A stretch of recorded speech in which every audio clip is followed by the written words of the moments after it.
Hello and welcome to the Browns Blitz. Today is Thursday, January 8th. I'm your host, Rod Bloom. Joining me today is my brother, Jeff. Hey, Jeff, how's it going? It's been a rough few days, Rod. Lot of thoughts going on, but I guess the overriding one is here we are again. Yeah. We got a lot to talk about because we haven't recorded, we haven't done a podcast since before the Bengals game. So we've gone from talking about hoping, at least we were hoping the Browns would win that game. Mm-hmm. And they get the win. We'll talk a little bit about that game, and then we got to have the firing after that. So we'll get into that. So people have different feelings about all this stuff. We're gonna examine some of that. And anyways, we got some stuff to get out here. So here to help us with that is Tom Moore. You can follow Tom at Tom_RedRight88. Tom writes for Dogs by Nature, so you can find his stuff either on his stuff at X or at Dogs by Nature. So Tom, thanks for joining us tonight. We're looking forward to going over some of the stuff with you. Oh, of course. Thanks for having me back on, guys. It's been a while. You know how long it's been? It's been a long time. I looked it up. It was March of 23, Tom. So it's always embarrassing when it's been that long. But that's okay. Yeah, I was going to say, as long as it wasn't as long as it wasn't 2 or 3 coaches ago, it was probably okay. It's not been that. It was in the Stefanski era. Okay, that's good. So we're glad to have you here tonight. So, I guess before we do anything, are you guys drinking anything tonight that you want to talk about? Jeff? No. Tom? No.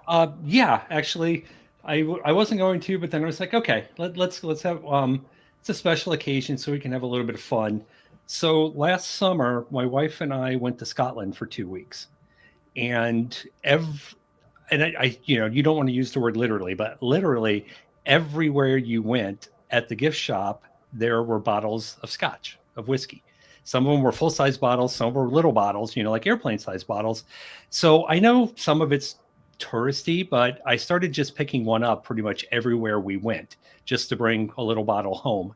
So tonight we're going to open up. We went to Culloden Battlefield, did the tour, learned all about the history of the Jacobites and how their uprising ended at Culloden.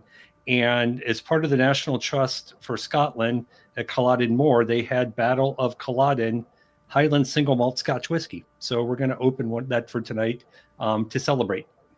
Nice. Oh, awesome. And if you watch Outlander, you'll know exactly what I'm talking about with Culloden and the Jacobites. I've watched Outlander, maybe I haven't. I might be confusing with another show a long time ago. It might be. You'd know Highlander. You watched it. I'm thinking of Highlander. Okay, so, no. Never mind. Okay. So. Anyways. Yeah, that's pretty good. Awesome. Good stuff, Tom. Yeah, we appreciate that. So guys, I'm not going to go over my ailments again, but I haven't had a beer in a few weeks, so I'm just trying out some stuff that I got back around Christmas time. This is a chocolate elf. You guys heard of the Mad Elf beer before? This is a chocolate elf, so it's got I think it's Mad Elf mixed with like a Mad Elf stout or something. So I probably haven't had enough beer lately to be able to distinguish all these flavors, but it's got like chocolate and cherry and spices and all this stuff in it. So far it tastes like a pretty good beer to me. It's not super chocolatey or anything, but if my taste buds were more refined and had tasted beer over the last 2 to 3 weeks, I'd probably be doing better with it. But anyways, I'll see it. It should do better as I get further into it. Yeah.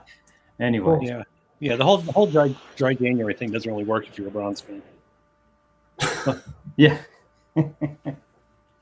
That's true. That's very true.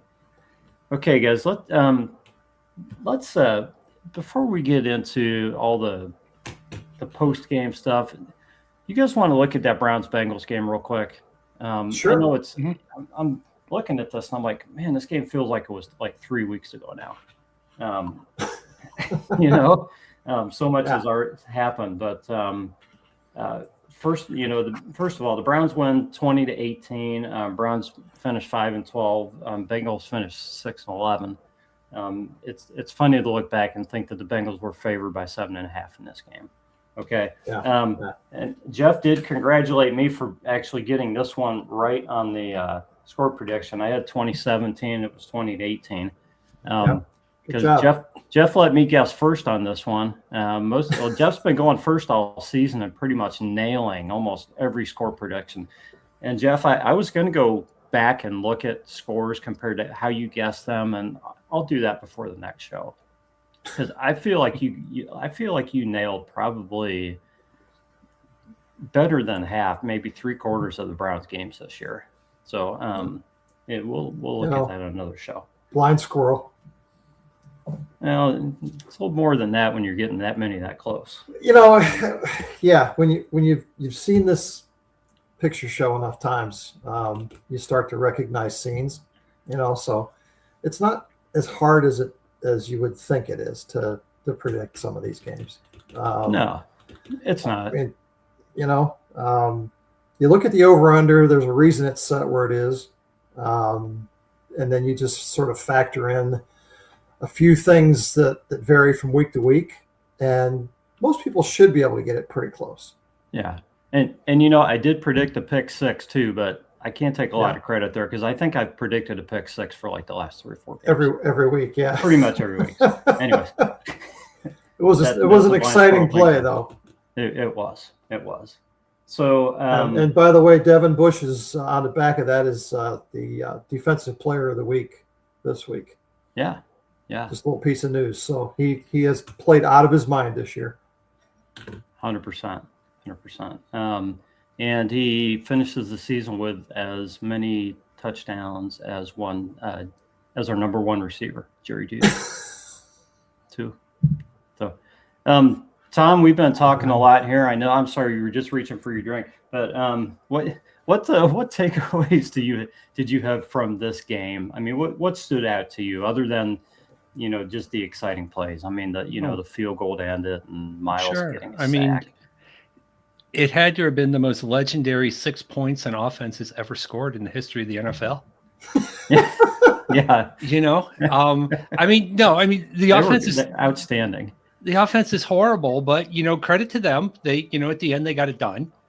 You'd like to think that going up against a Bengal defense that was on the brink of becoming just the 7th team in NFL history to give up 500 points in a season, the offense would have got more than 6 points, especially since, you have somebody who is cementing their, laying down their marker to be the starter in 2026 at quarterback.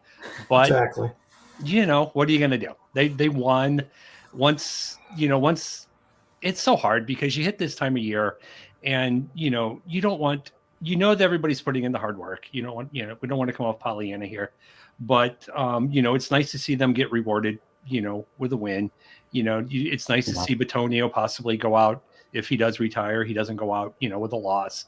But it also, the big picture, long-term picture is, they've just really, the last 2 weeks really screwed themselves out of the, a good opportunity to fix the quarterback position for next year. They're not going to draft. They're not going to get Fernando.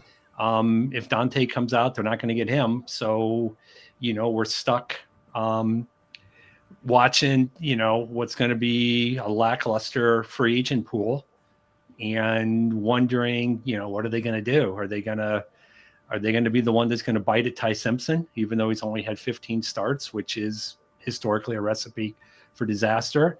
Are they going to make the mistake and be the ones who pick Carson Beck?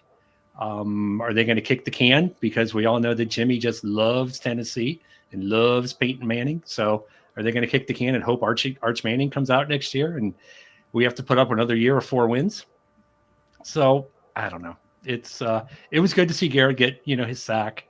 It was good to see, like I said, the team finished strong. They didn't really quit, and we know what quit looks like with this franchise. We've seen it, many, many times. So, and having those 2 division wins at the end, it's, it doesn't build anything for next year, but it certainly doesn't, it takes a tiny bit of the sting out of this year. Yeah. My takeaway was, the first thing I said to you, Rod, on Monday after the news broke about the Stefanski firing was, boy, they sure know how to suck the fun out of winning. We won the last 2 weeks because this team, exactly like you said, Tom, didn't quit. And I thought that was a big thing. It would have been easy for these guys to lay down, and they didn't. It was very unfortunate that we had one of the worst quarterback / offense performances we've seen in a long time in the last game of the season. Just really, really bad timing. I thought going in that it was a great opportunity for Shedeur to just kind of put all the questions aside. I said, let's see him throw for 300 yards and a couple touchdowns. And he completed 11 passes. Yeah. And no touchdowns. And our top running back had 32 yards on 10 carries. Our top receiver had 23 yards on 1 reception. Jerry Jeudy led the team with 2 receptions. You just can't be that bad against the Bengals, right? Even if you're playing, even if you're playing 11 guys that probably aren't NFL starters, against the Bengals, you just can't be that bad. And I don't want to say that we kind of made our bed for what's going to happen now for the rest of the offseason. But man, it's a real missed opportunity. I thought that this team could have started to figure out some of the offensive issues the last few weeks, and it's just gotten worse. And obviously, injuries didn't help. I don't want to. There is an argument to be made that the offensive line was never good all year, but it definitely got worse as the season went on. Not having Quinshon Judkins certainly did not help the last few weeks. It did not help the running game. So he was, Sanders was somewhat handicapped, but it's not as if Dylan Gabriel was throwing to, Randy Moss and Jerry Rice in their prime. He was throwing to the same wide receivers. And the offensive line, yes, they had their starters in there, but they weren't, or at least their first team guys, but they weren't doing that much better. So it's you see little flashes there, but I just don't think there's enough consistency there. And it's so hard to separate what's going on with the field with all the outside noise that surrounds Sanders. And none of that's his fault. Everything you read, he's a great teammate. He puts in all the work. He puts in everything. When he talks to the media, you can tell he's a coach's kid because he's thoughtful when he talks. The stuff he says. And I don't think there's anything, we know what it looks like when quarterbacks or players are not working during the week. We certainly have seen that before, and that's not the case here. But it's just all that outside noise. And if any team does not need to deal with any more outside noise, it's this franchise. But, they knew that going in. So what are you going to do? Right. Yeah. Do you guys think those last 2 wins mean more if Stefanski is not fired? If he's coming back next year, does that help build a little something more? To me, it does. I think it would be something to build on. It means a little bit more, doesn't it? When you let the coach go right after him, it's kind of like, those didn't matter. No, the decision had already been made. Yeah. Oh, I agree with you guys on that. I kind of felt like this was. I can't disagree at all. The offense really didn't do much up until that last drive where they went down and, did what they had to do to put the team in position to get the attempt at the game-winning field goal. I gave them a less than 0% chance of being able to do that, by the way. as I was sitting there watching the game? I think we did. Yeah. I think we thought there was Everybody no way was. that was going to happen. Yeah, I mean, this was really up until that point. This was just a game that the defense refused to lose. They refused to give in and let the Bengals, do anything, other than when they just plain had their backs up against the wall. It was just an incredible effort by the defense that kept this game where it was and allowed the Browns to in the end come out with the victory. So yeah, the offense did their fair share at the very end, but man, the defense won this game, obviously. Right. Which is kind of what we hoped would happen all year, right? Well, yeah. I mean, not even to that degree. I mean, you can't expect a defense to carry your team and score 2 touchdowns, in a game and really just flat out win the game for you like that. Right. But not more than once or twice a season if you're lucky, Right. But yeah, it was an incredible effort. But I think going into the season, we expected the offense to be better than last year, but we didn't expect it to win games for us. Particularly not playing 2 rookie quarterbacks as many games as we did. Right. I mean, you just have to wonder how the team would have done if the offense would have been anywhere near a top 20 to top 15 offense, anywhere in that range. I mean, not even a good offense, even a top 25 offense, Yeah. They could have won some more games, and things could be different. I think that's how good the defense was. But just when the offense is historically bad like that, it just puts so much pressure on the defense. It's just not realistic to expect anything. Yeah. To expect wins.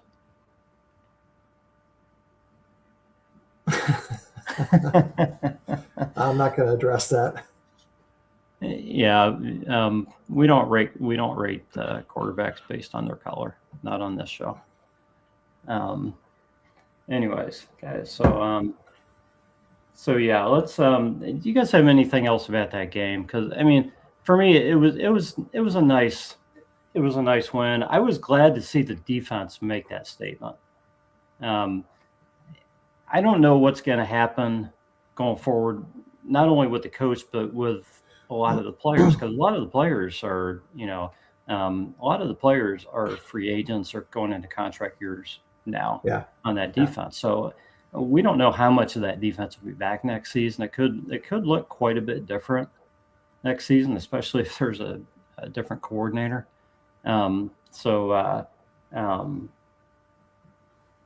I thought it was really cool to have probably their. I don't know. That had to have been their best game of the season, right, guys? I mean, the Jets game was up until they couldn't stop. Up until they couldn't stop a team that literally had no quarterback from just running down the field on them. Yeah. And the Minnesota game where all of a sudden they let Carson Wentz turn into Josh Allen and move down the field. But other than that, sure. Yeah. I thought they had a good game. The Dolphins game. There were a few other flashes, like you said, but as far as a complete game for the defense, complete game. I think against the Bengals was really their first complete game of the season. Yeah. Speaking of the Dolphin game, I don't think Mike McDaniel is going to have that on his highlight reel if he comes in to interview. I think that'd be one he'd probably leave off. Yeah. He's not going to want to talk about. He'll blame Tua. No doubt. So, well, guys, I guess we'll get down to it. It's the here we go again. Monday morning came and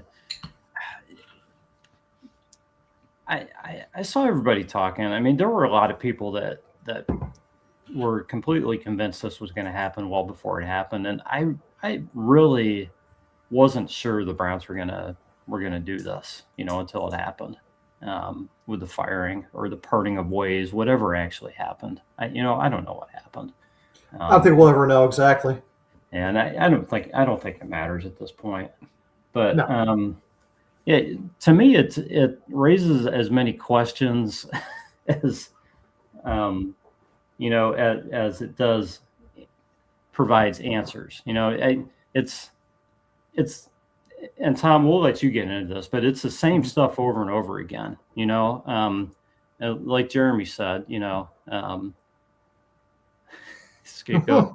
I think it's a reaction to appease the fans, and that's what I've said and called it. And it's like people want a head on a platter. You got to give them something. But to me, the main issue is that, I don't think that anybody really knew what the expectations were this season. I don't know if Kevin knew what the expectations were this season. How many people thought the Browns were going to win many more games than 5 this season? What was this season really about? Where did this team fall short that was short of expectations that could really be met? I'm just lost. I'm just lost. Or was this just a change because they're like, we need a change. We made a mistake. We should have done this before this season. I think there's a little bit of everything in there. It's not all the head coach's fault what went on the last 2 years, because, and we'll talk a little bit this more as we talk about the head coaching candidates. It's extremely hard to win in this league, even when you have a quarterback. I mean, you look, Cincy with Burrow, you got Buffalo with Josh Allen, you got Baltimore with Lamar Jackson, you got Justin Herbert out with the Chargers. They're not winning titles, and they have quarterbacks. The last 2 seasons, the Browns have tried to win games without a quarterback. You can't do that. There isn't a head coach out there that would have been able to win with this quarterback play the last 2 seasons. No. But it's also, like you said, somebody had to be accountable. I think, and maybe it's true that Stefanski, he took them as far as he could. After the mess that came before him with Hugh Jackson, he brought a level of professionalism. He brought a level of calmness. He brought he just brought something to the team. And I really thought during, the 2 years that made the playoffs, this team showed a level of resiliency that you don't always see. You haven't seen from the Browns in a long time. Everything they went through in the COVID season, everything they went through with Joe Flacco, with all the quarterbacks getting hurt and still making the playoffs in 2023, this team showed a mental toughness that was a little bit lost the last couple of years, but they were playing shorthanded. They were playing with one hand tied behind their back. And I just think it was time to, make a change. And you can't be paralyzed to not make a change because every time you've made a change before, you've been wrong. So we're not really going to know here for a couple of years whether the change was right or not, to make sense. And I know I'm kind of talking in circles a little bit here. No.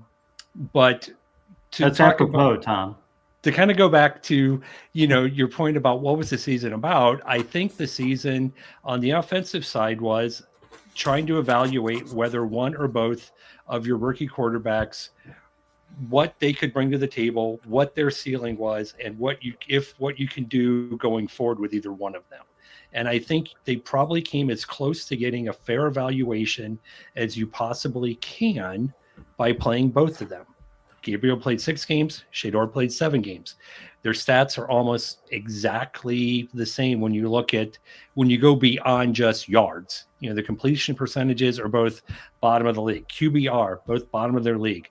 Every advanced metric, EPA per pass, EPA per play, everything, bottom. There really is no difference between the two of them other than everybody, for whatever reason, was predisposed to hate Dylan Gabriel when he came in.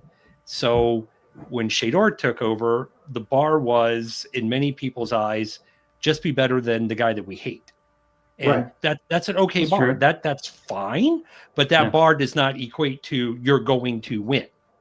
You're not going. That's not. You have to be better than simply being better than. And you could probably say that about. And maybe it's a fair way to say Stefanski. His bar was being better than the worst coach in literally the history of the NFL in Hugh Jackson, and he achieved that. Yeah. But could he have taken this team any farther than he did? There's all these little what is it? I can't think what the phrase is. These little moments where if this would have happened, if that would have happened. Rashard Higgins doesn't get drilled in the head in that playoff game at Kansas City on an illegal hit and the ball rolls out of the end zone. Maybe that game changes a little bit differently. Yeah. What's his name? Schwartz doesn't give up on that pass pattern the next season. Baker doesn't blow out his shoulder. Maybe that everything changes. All these little, doors opening, closing, levers being pulled, whatever the frickin' phrase is. If all those little things happen, but they happen, that's just the way it is. And, the one constant in all this is the Haslams. They've been owning this team since 2012. We just talked about it before we came on. They're going to go on their 7th full-time head coach, which is amazing. I mean, everybody talks about the quarterbacks. They're cycling through, coaches. They've owned the team since 2012. This was their 9th season with double-digit losses. Every time they fire a head coach, Jimmy gets up in front of the media and says, "This is hard. We've learned from our mistakes. We're going to be better." Okay, anytime now. I'm not getting any younger. I'm not going to speak for you guys. I don't think you guys are getting any younger. No. No, we are not. We're not asking a lot here. What we don't want, and I'm going to use the weed, speaking for all the fan base.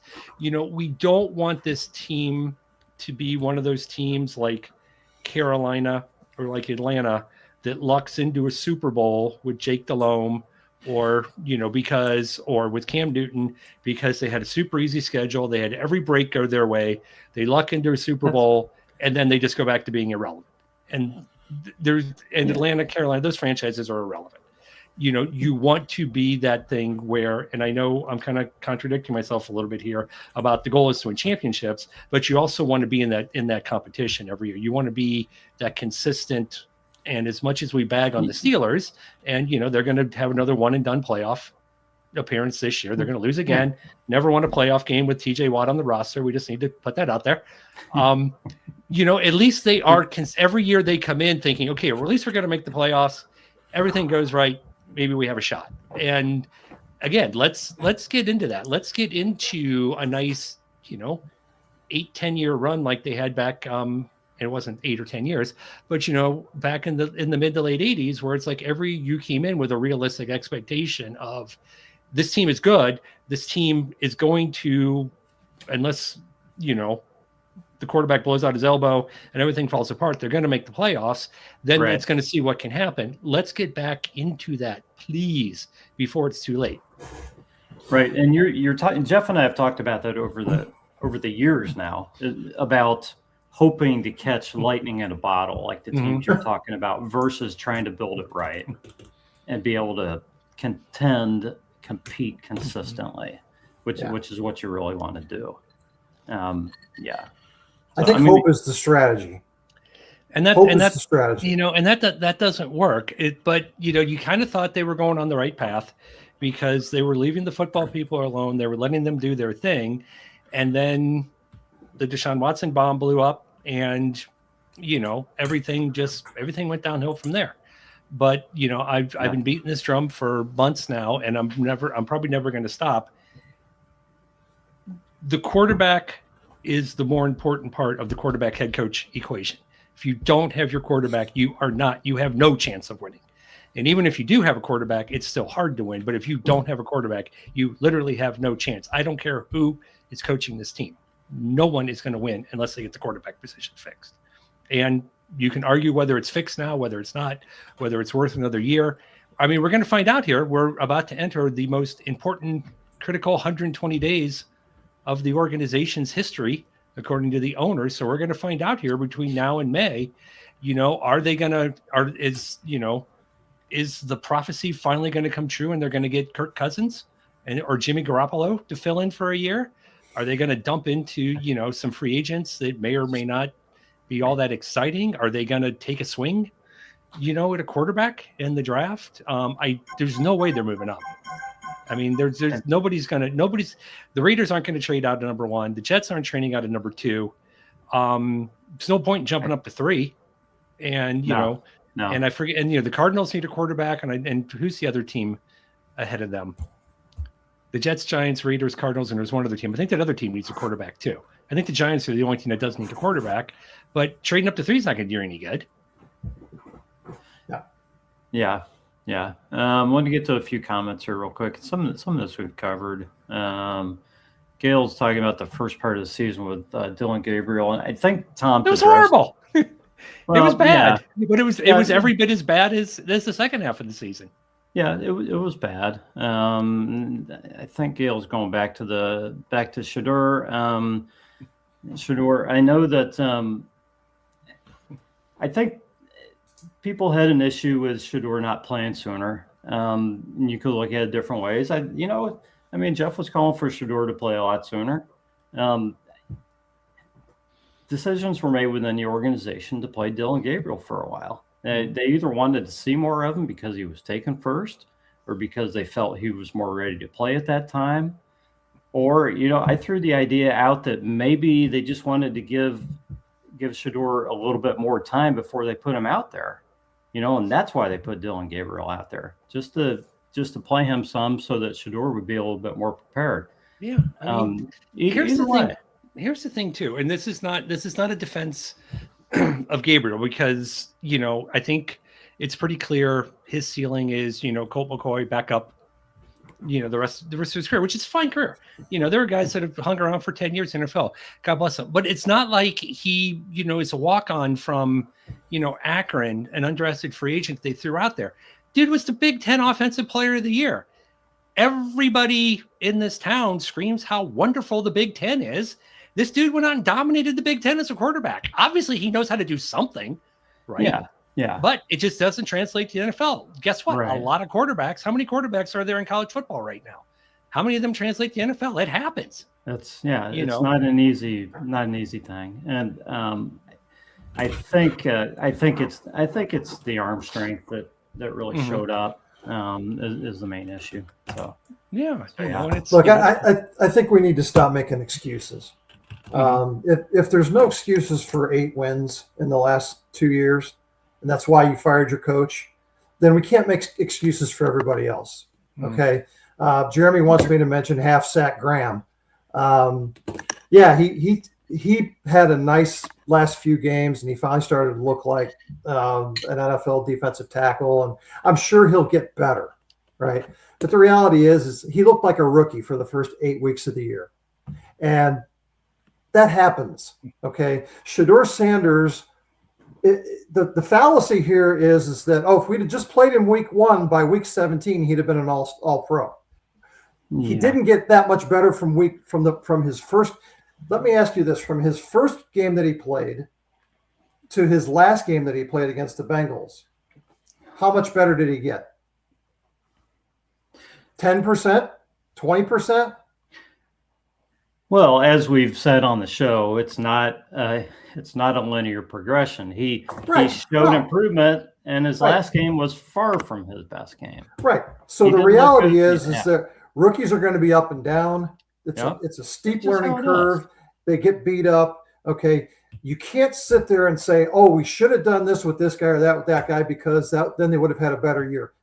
It is what it is. It's over with. Stop making excuses for people. Stop making excuses for the people that you want to keep, and stop attacking the people that you want to get rid of.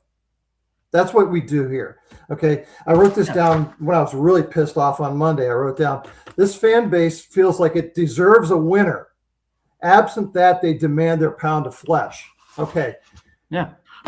That's not unique to Cleveland. That's part of the whole NFL coaching carousel. Okay. The solution is never to make your team better. It's to inject new hope into your fan base by telling them that you're going to bring in a new voice. Well, bullshit. These aren't new voices, guys. These are all the same voices. All they do is move them around. They shuffle chairs. Okay, we're not going to suddenly figure out how to play football when we hire our next head coach.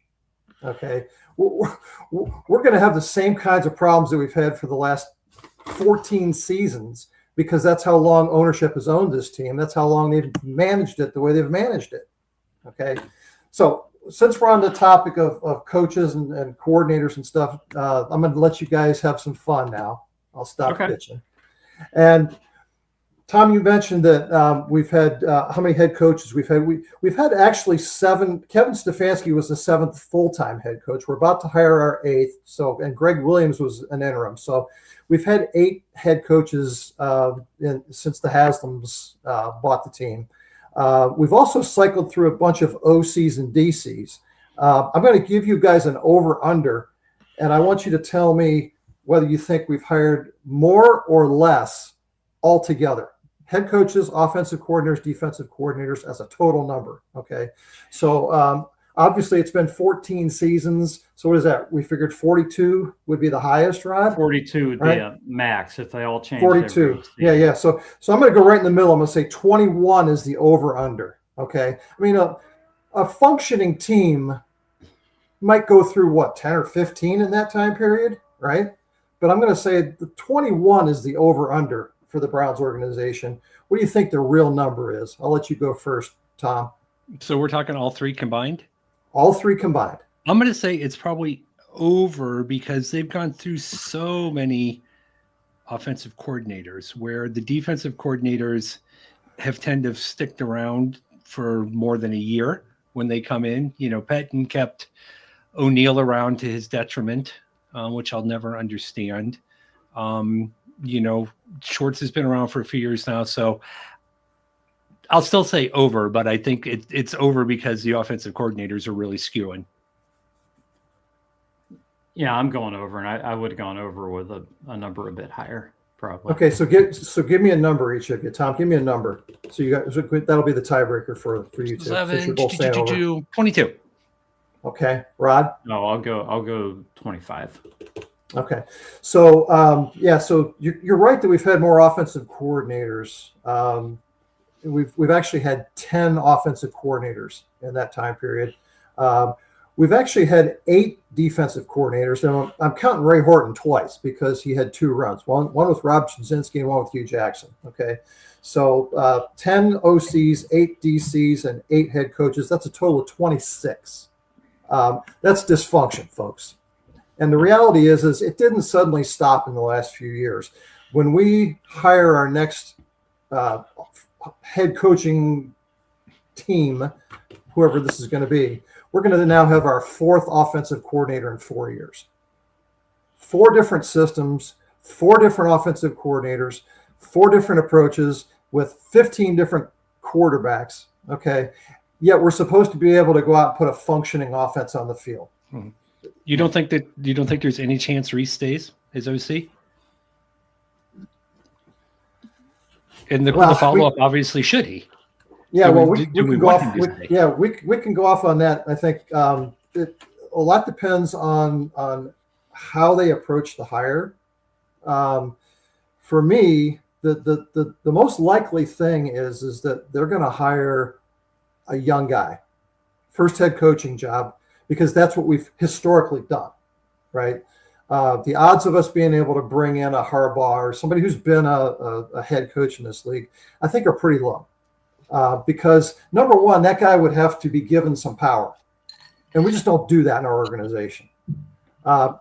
He would have to be able to go out and hire his own people, bring in his own system, right? Influence the draft. I don't think that's happening. I think Kevin Stefanski, as Rob put it, was a really good yes man for Jimmy Haslam. And it just kind of went along with whatever, was thrown at him. And said, it's not about me, it's about the team, blah, blah, blah, right? I don't think he had any choice. Yeah, no, that's what his job was. Yeah, that's exactly right. So I think they're going to end up hiring somebody who's young, first time, and isn't going to have a lot of say in how the organization operates. So if that's the case, then yeah, maybe they find a role for Tommy Reese. Maybe they say, hey, you have to keep Jim Schwartz if Jim Schwartz decides to stay. But realistically, how much chance is that guy going to have to be successful? With what we know about the team, with what we know about how it's been run, a guy like that, what real chance does he have to succeed? Let me think here for a second. So 26, 28. He'll have 3 years. Oh, max. Yeah. The whole organization's on the clock. No, I mean, but the thing is, if they can show progress, they have to be ready to go when the dome opens. Because the last 100%. thing he wants is to be embarrassed with a 2-15 team when they're in their shiny new dome. So he's got to sell tickets. So that's 3 years. You show progress. I'm hoping, in the old days when you would hire you'd fire a head coach. If you had an offensive coach, you'd automatically hire a defense coach. If you had, a player's coach, you got a hard ass coach. I think they've kind of gotten away from that on the NFL side a bit. So hopefully, we'll see how much influence Barry has in the coaching, if he's leading the team, and whether that's good or bad, I guess we're going to find out.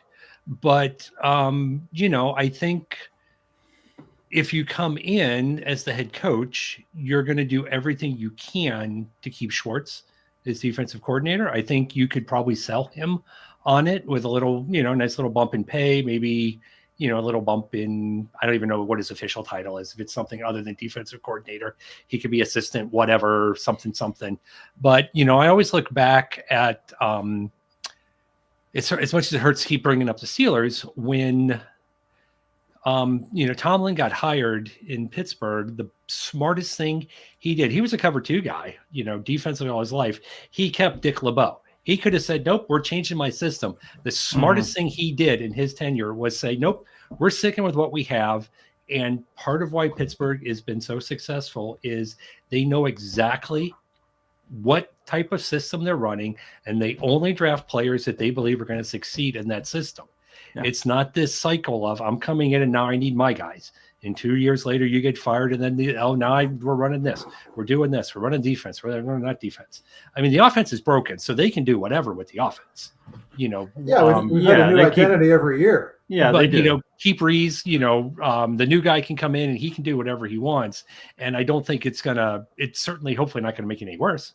But I don't think they should change the defense. And I think they have to do, that might be the first true test of the head coach is, is he smart enough to realize that what he has in Schwartz, and, can he convince him to stay?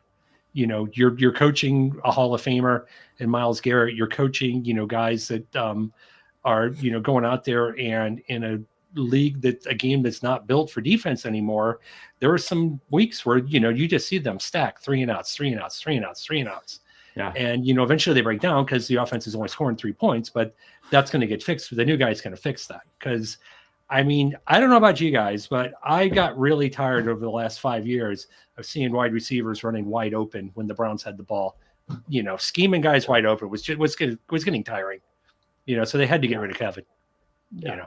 Yeah, hopefully the sarcasm was activated. That does get old. Yeah. Yeah. Yeah, I get tired of watching offensive linemen commit penalties or get knocked on their back on a running play. But that's just me. Yeah, it's hard out there. They need some work. I think sometimes you look at guys get old. Guys, you never know when that cliff is going to come, and it's unfortunate. People complained about Jack Conklin, and yes, but it's not like it's like, oh, I stubbed my toe. I mean, he's had major injuries that have knocked him out. It's unfortunate. Yeah, it sucks, but it's not, I don't want to say it's his fault, but I wish he was out there.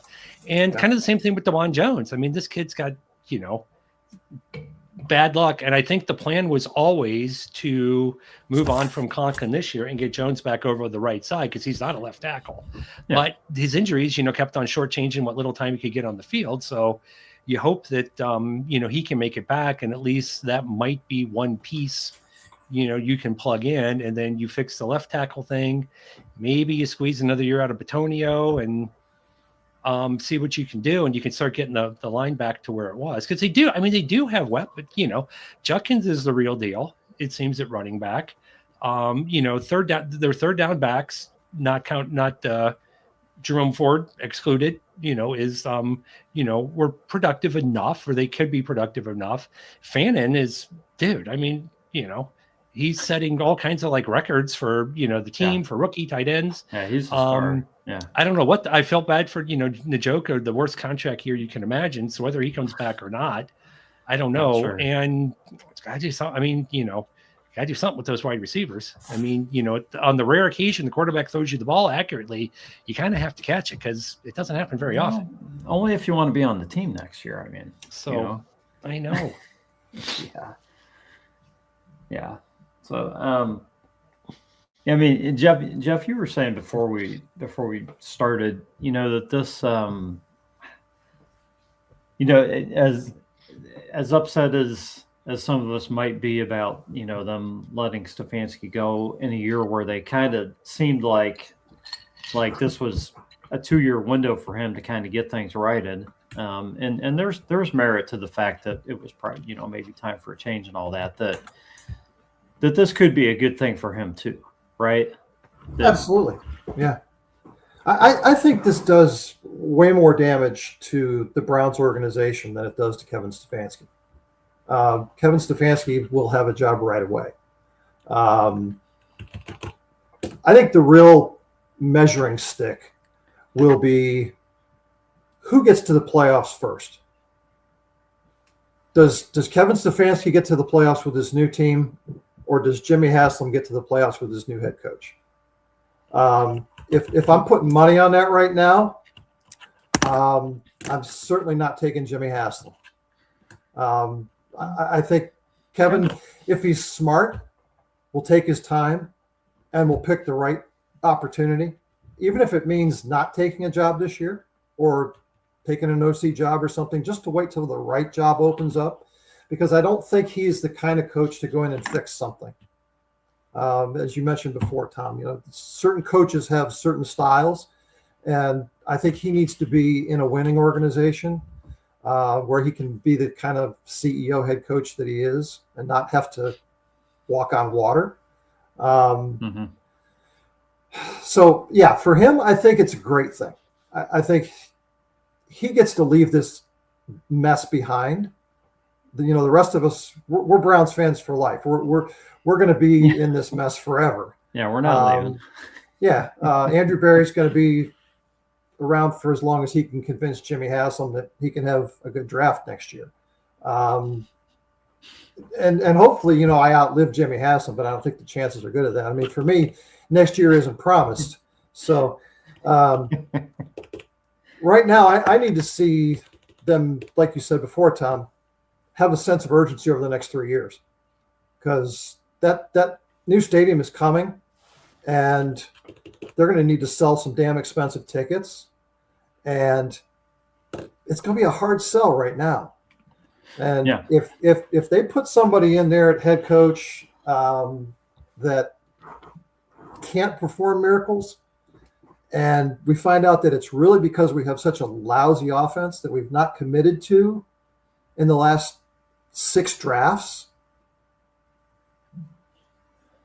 man, I'm not looking forward to what's going to happen at the end of that season. Well, Barry did promise as part of this urgent 120 days, a heavy investment in the offense. So, he went on record with it for whatever that's worth. I mean, nobody's going to hold him to it. But how long is it going to take that investment to pay off, though, Tom?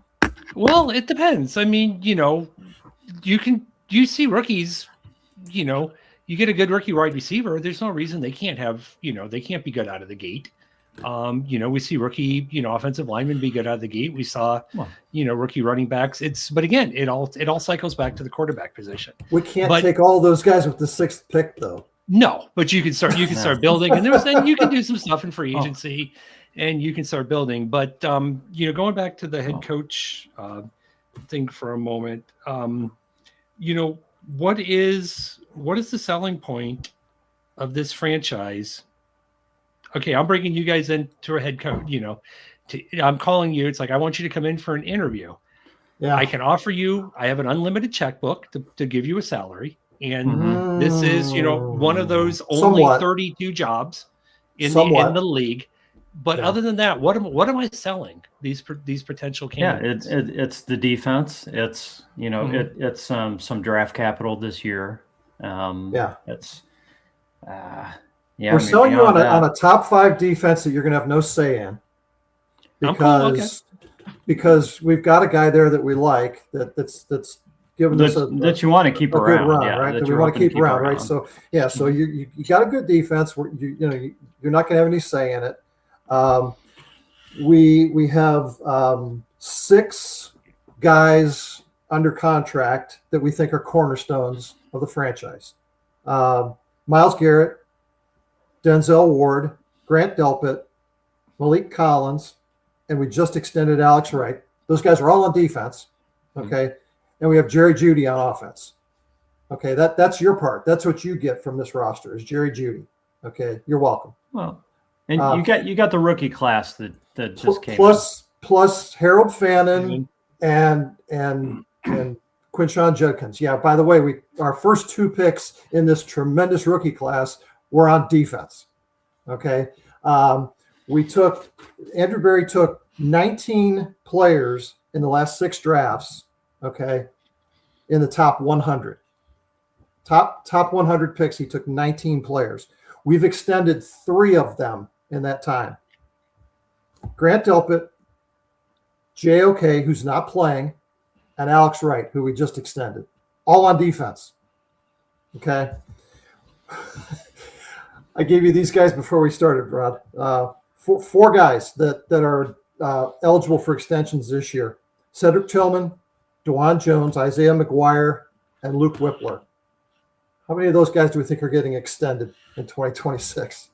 Tom, anybody? No. Give me the list again. I mean, well, Whippler, no, because he gets hurt all the time. Cedric Tillman. He gets hurt. I mean, it's his Cedric stuff. Tillman can barely stay on the field, and when he is, he catches 1 ball, right? Yeah, you can't. Yeah, he's not going to be here. You got to let him play out his career. You can't extend Jones because he's hurt all the time. Yeah, 3 years in a row, right?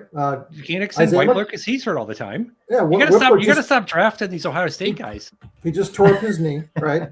And Isaiah McGuire. I mean, you just extended Alex Wright. You're not going to extend Isaiah McGuire. Right. Jeremy says McGuire, but yeah, I agree. No, he's a backup. You just gave Alex Wright money. I don't see McGuire getting an extension.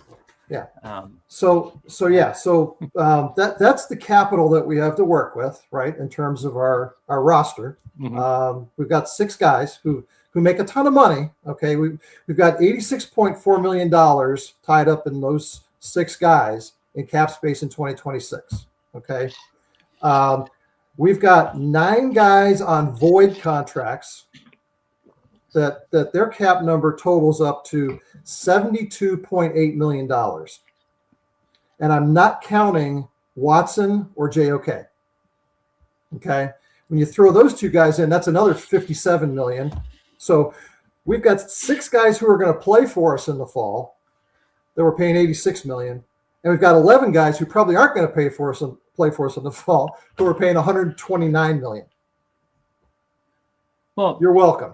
Mr. New Head Coach, here's the team you have to work with. I think the reality is they're not going to be super active in the free agency market this year again. They can't be. They can't be. But the other thing is these guys can work with the cap. So I never get too freaked out about the numbers because these guys know how to dance around it and kick the can and stuff like that. So sure, yeah. So it's just like the national debt. We can just keep kicking it down the road. It'll never hurt us, right? It's never as bad as it looks. They figure it out. But no, I do think that they do have to, go. I think that's why they went young this year, particularly. You do need some seasons where you're not signing a bunch of free agents so that you can get to where you're catching up on some of this stuff and getting back to where you've actually got real money to spend and you're not kicking it all down the road. So I would expect this to be another year like that, but they may not have any choice at some positions. Yeah. Like, they may have a spot or 2 on the offensive line where they have no choice but to go sign a free agent. Mm-hmm. But other than that, I think it's going to be more young guys this year, and they'll sign the guys that they absolutely have to. And I think that's going to be it. And they're going to be shooting for for 27 and 28, when they're closer to getting into the dome, to have money to spend at that point. I think that's really the goal. Yeah, and it's difficult too because, it's all this. You get in this vicious cycle. You get all these young guys. They have energy. They want to do this, they want to do that. But if all they know is losing, that creates bad habits, and that makes it hard to break out of that cycle. But you're never going to break out of that cycle unless you bring in more young guys and then start winning. So it kind of all goes back to how hard it is. But so on the head coach front, now that we've kind of figured out what our selling points is, what about the argument remember really talked about the elephant in the room, that's John Harbaugh, and this idea that they must give him anything he wants and not let him leave the building, which assumes he's going to come into the building in the first place. Yeah, so, it's kind of interesting because the entire dynamic of everything changed when the Ravens fired Harbaugh, because it was kind of Stefanski's going to New York and then to Vegas and to Tennessee, and it kind of sounded like, oh, he might have his pick, and the Giants kind of wanted him. And now he went in and out of New York, and I'm thinking, well, he's just going to interview all these places. Nobody's going to sign anybody as a head coach until people figure out where Harbaugh is interviewing. It's changed everything. And I don't know, there's talk about Harbaugh's ties to Cleveland and this massive contract that Jimmy might decide to give him. So I think a deal could get done. The question is, does Harbaugh want to do it? And that's one question. The other question is Harbaugh the coach we want? Is he overrated, or is he really that good? So what do you guys think of him as a coach? See, that's the big question. There's always the fear of, if it's money, money's money. Jimmy's got more money than he ever knows what to do. We're not paying it. What are we? I'm not going to worry about how much money they give him. It's how much control does he want. Coaches' salaries don't count against the salary cap. Right. And we don't care about that. So I'm not worried about how much the value of the contract might be. It's what's in that contract. Do we want to if he comes in and says, I want, complete control, do you want to give him complete control? Is he really, yes, he had success. Obviously, he would be the most successful coach that they have hired since they came back in 1999. Yeah. But we're going to be a little devil's advocate here. Super Bowl winning coach, outstanding, fantastic. That's 13 years ago. That's a lifetime in the NFL. That's an eternity. Yeah. Since that Super Bowl year, 7 playoff appearances. They've been 4-7. And with an MVP quarterback, by the way. Yes. So that ties back to how hard even when you have a quarterback, how hard it is to win.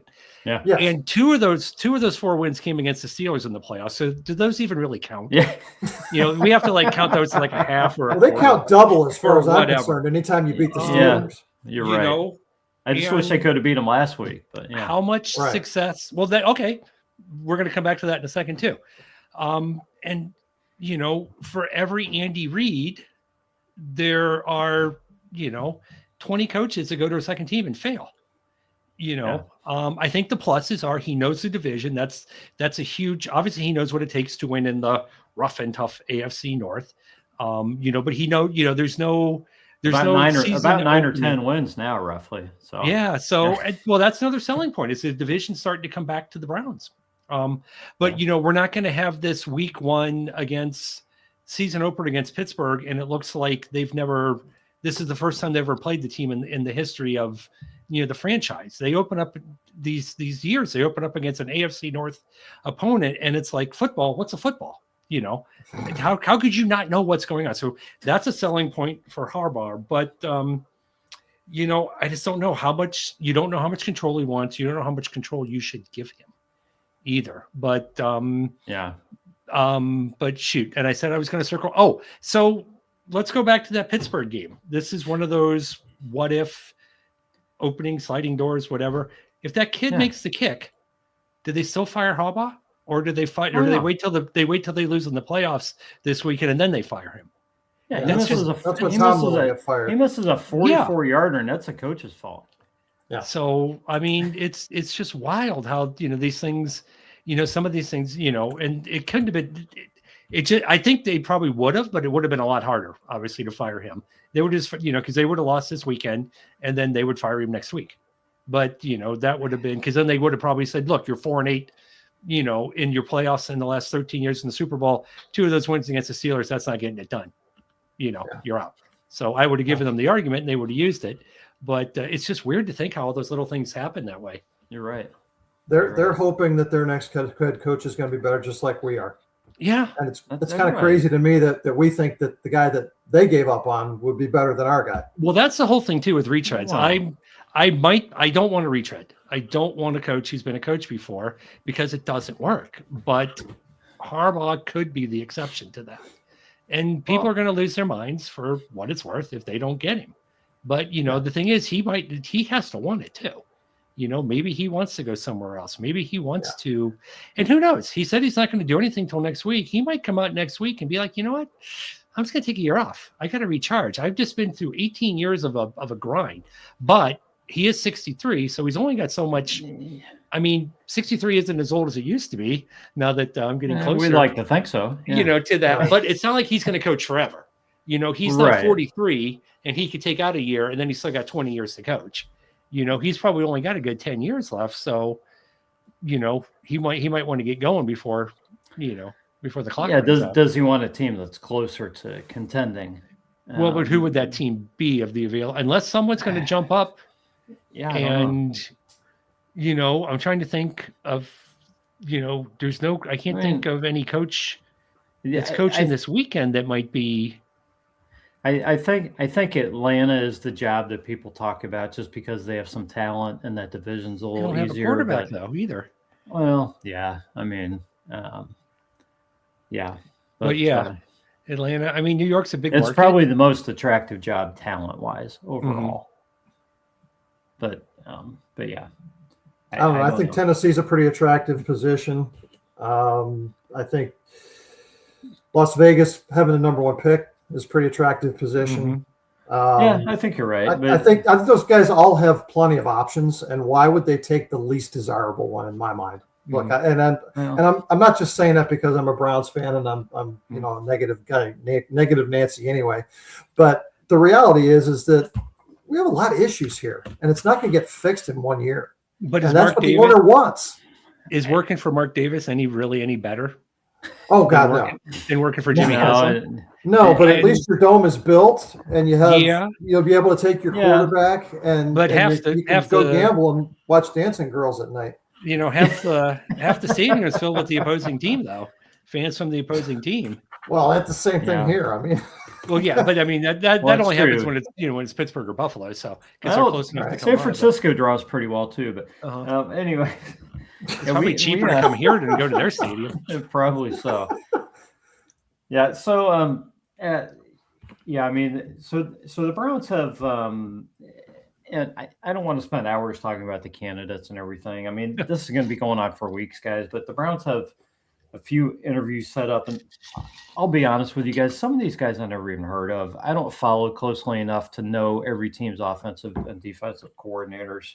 Like Dan Pitcher of the Bengals, I didn't know who their offensive coordinator was. And you guys can laugh at me if you want, people who are listening.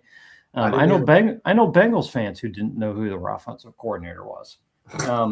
Apparently the guy's highly thought of or whatever, but all these guys on this list are highly thought of. They're young, just guys who have great ideas and all this stuff. But you got to find a guy who it's going to translate with if you're going to go with a young guy like this. And I think that's the hard part. So I'm not going to go through this list of names because there's literally like 20 names here, not only with guys who the Browns have contacted, but guys who have been brought up who are either in the playoffs or just haven't been contacted yet. And we've talked about John Harbaugh. Is there anybody on this list external that excites you guys? everything is such a projection because you just don't know what they're going to be like. I mean, people are now beating the table for Schwartz to be the head coach. Schwartz is a horrible head coach. He was horrible in Detroit. I'm sorry, he was. You don't do that. Some guys are, and there's no problem. He's great at being a defensive. There's no shame in just being a very, very good coordinator. So that's why I think they're going to probably lean. I'm thinking they're going to lean to an offensive-minded coach because then they can just keep Schwartz and just be like, you're basically head coach of defense. You do your thing. We're not going to leave you alone. I'm going to focus on getting this. You get half the team. Nothing against Dan Pitcher. I didn't know who Dan Pitcher was until like a day ago, but he doesn't call the plays in Cincinnati. And I'm not saying the NFL is simple, but I think it's probably a lot easier to look good if you're running an offense with Joe Burrow, T. Higgins, and Jamar Chase. Just going to put that out there. And that's how the Bengals offense is.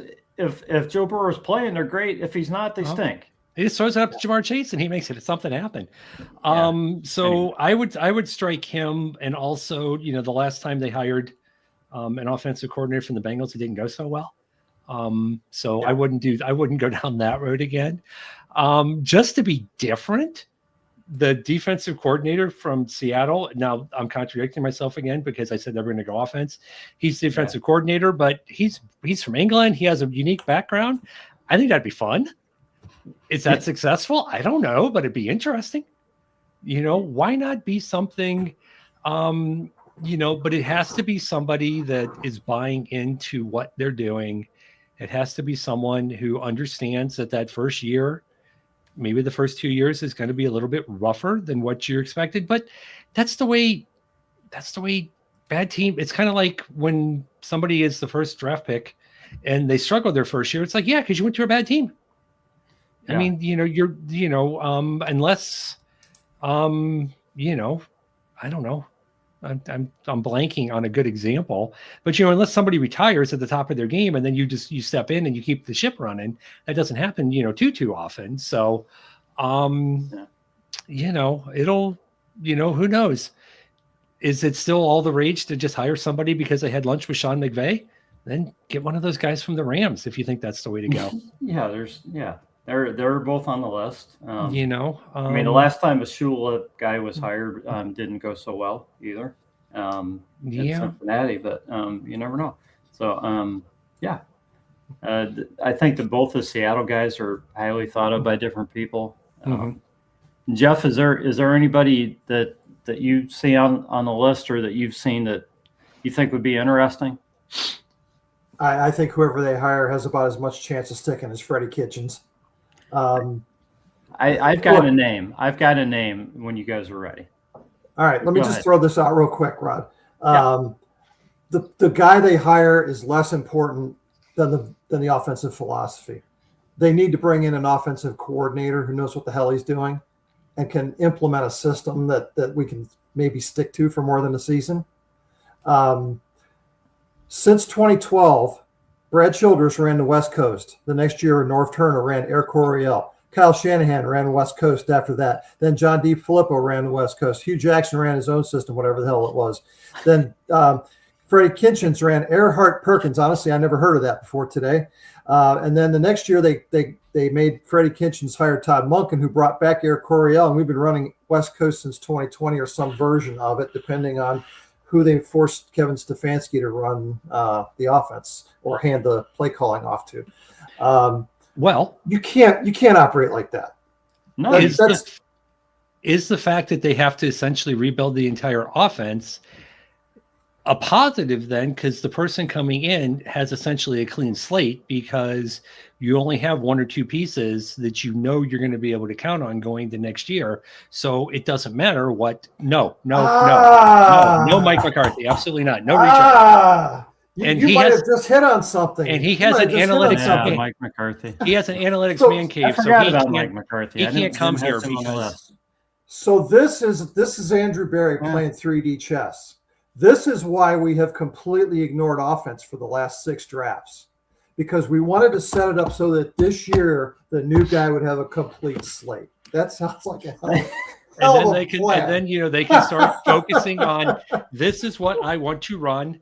Give me the players that will run in this offense. So, or we can we get an avatar of Lindy Infante and just program him to start running some plays?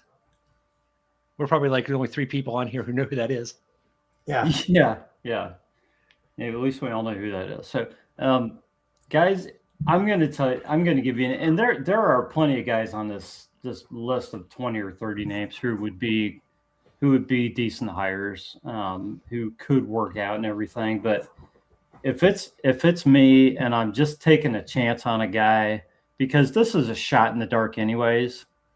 You know who I wouldn't mind seeing as the Browns head coach, who has no head coaching experience and very little coaching experience, is the quarterback coach in Minnesota, and that's Josh McCown.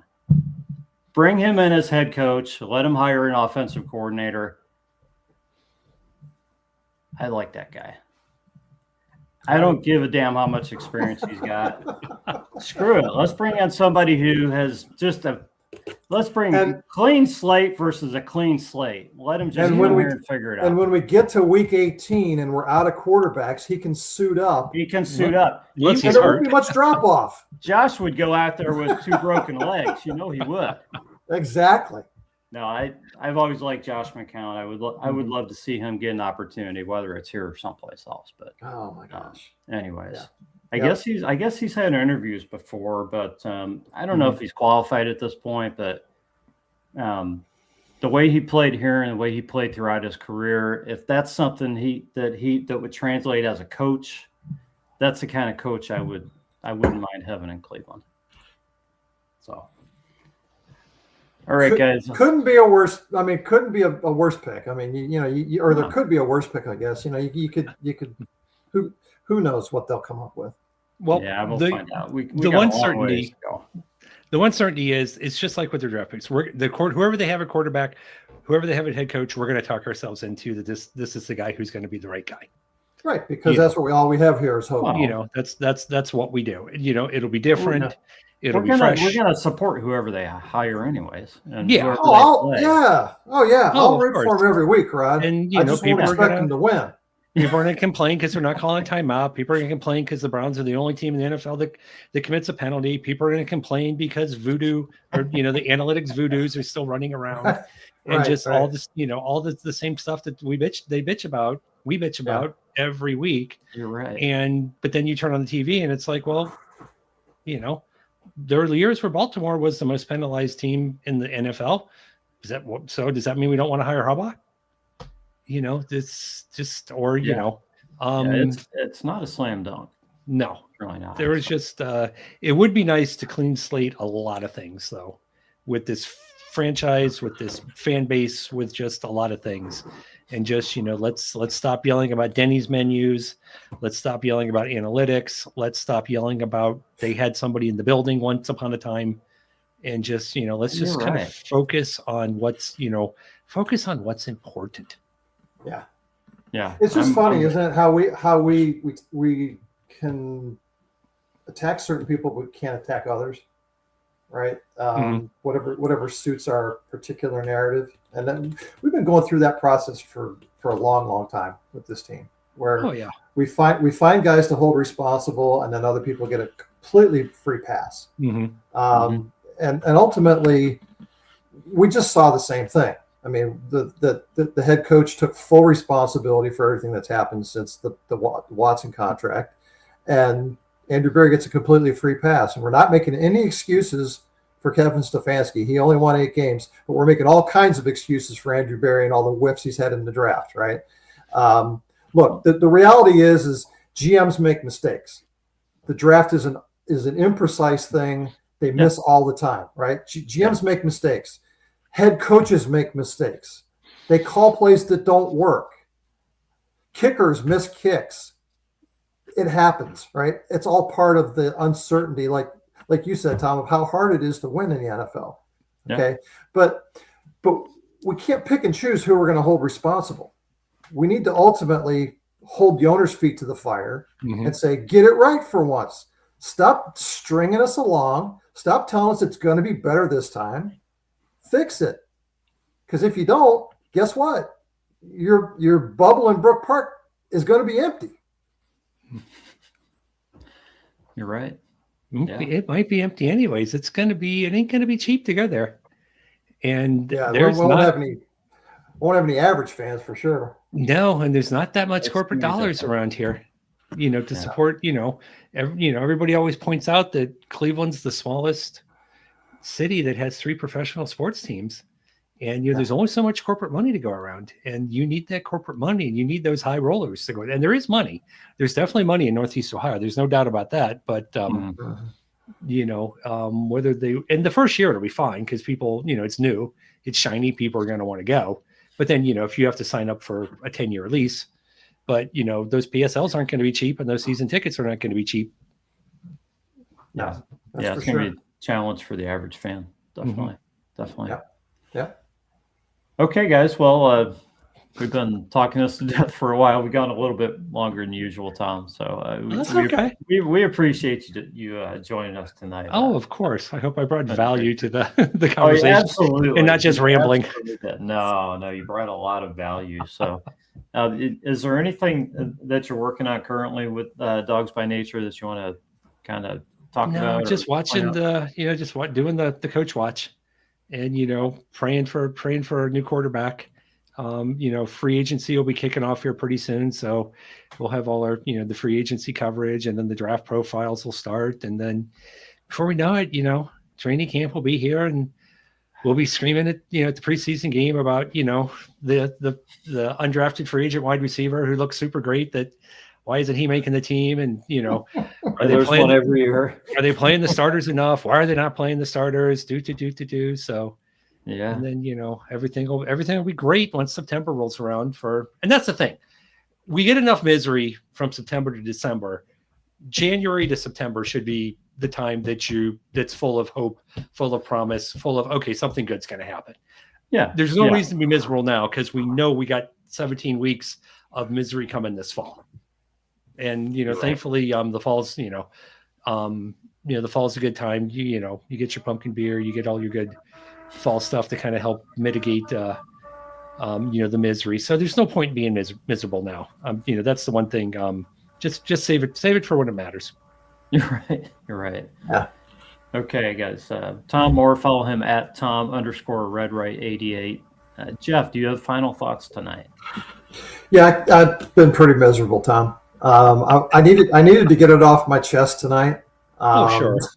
Thanks for listening. I've been mad. I just want to be clear, though, that I'm not mad about the Stefanski firing. That was just kind of the thing that tipped me over the edge. What I'm mad about with this organization is that I've been giving them the benefit of the doubt for the last at least 4 seasons.